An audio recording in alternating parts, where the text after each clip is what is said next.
সাত সকালে শান্তিপুর 12 নম্বর জাতীয় সড়কের পাশ থেকে অজ্ঞাত পরিচয় এক ব্যক্তির রক্তাক্ত দেহ উদ্ধারে চাঞ্চল্য।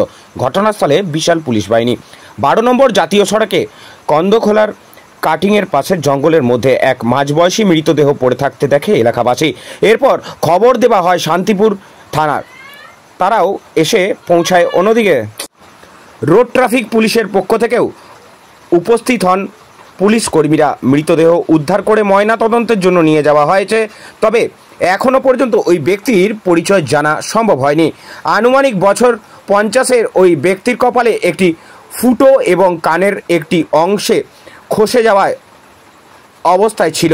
আশেপাশের এলাকাবাসীরাও মৃতদেহ শনাক্ত করতে পারেনি। অনেকের ধারণা মৃতদেহ অন্য কোথা থেকে নিয়ে এসে ফেলে যাওয়া হয়েছে এই জায়গায়। তবে এখানেও জঙ্গলের মধ্যে রক্ত পাওয়া গেছে।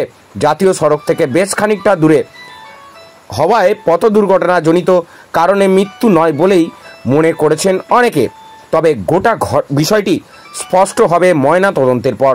ঘটনা তদন্তে শান্তিপুর থানার পুলিশ কি বলছে এলাকাবাসীরা একটু শোনার চেষ্টা করবে এবং আপনাদের শোনাবো। শুনুন। এই তো 10 মিনিট মতো। আচ্ছা, তো কি শুনলেন? হ্যাঁ, এই পড়ে আছে, এই লোকের কাছে শুনে এই পড়ে আছে ওখানে। বডি দেখলেন? চিনতে পারলেন?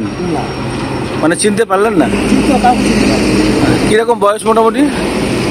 ভালোই বয়স। আর জামা কাপড় পরেছিলেন নাকি? হ্যাঁ, একটা গেঞ্জি আছে। আর নিচে?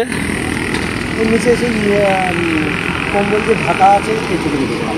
আচ্ছা, ওই রাস্তার পাশে জঙ্গলে পড়েছিল নাকি? পুরোনো গোড়া করেছিল। আপনার কোথায় বাড়ি? বাবলা। কি নাম? আমার নাম হ্যাঁ?